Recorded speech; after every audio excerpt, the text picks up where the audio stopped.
Yaani imefikia wakati kijana amepambana kutafuta, anakutana na changamoto, anakinzana na changamoto.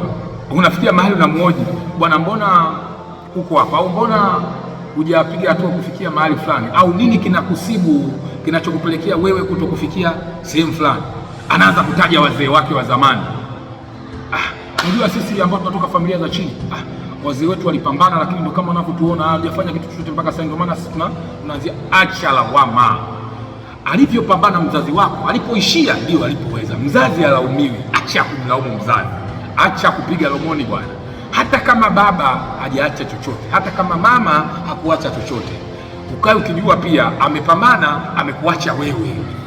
Kwa hiyo acha lawama. Sisi tunavyotuona maisha yetu ni ya chini bwana, na ndio maana tuko hivi. Sisi ni kama tunaanza upya kwenye maisha yetu. Amwanzi upya wewe, amwanzi upya. Baba amekuacha wewe, mama amekuacha wewe. Mama na baba wameacha alama ambayo ndio wewe. Na maana unaposema hawajaacha kitu, waache kitu gani? Shida yako ni pesa, unaangalia pesa sana. Unashindwa kuwashukuru wazazi kwamba asanteni mmenileta duniani tena. Asanteni mumeacha kitu duniani, au mumeacha mtu duniani ambaye ndio wewe. Acha lawama. Vijana tupunguze lawama. Vijana, kwa nini hampigi hatua? Vijana, kwa shida nini? Hamna ajira bwana, hakuna ajira, hali mbaya. Kwa hiyo mnataka nini sasa? Ajira ndio hamna. Sasa nini sasa? Hakuna sasa. Kwa hiyo tufanye iweje sasa kama hamna? Lala maisha nayo yalale. Acha lawama bwana. Kaza buti, songa mbele. Naitwa Chetro MC Master Ceremony International.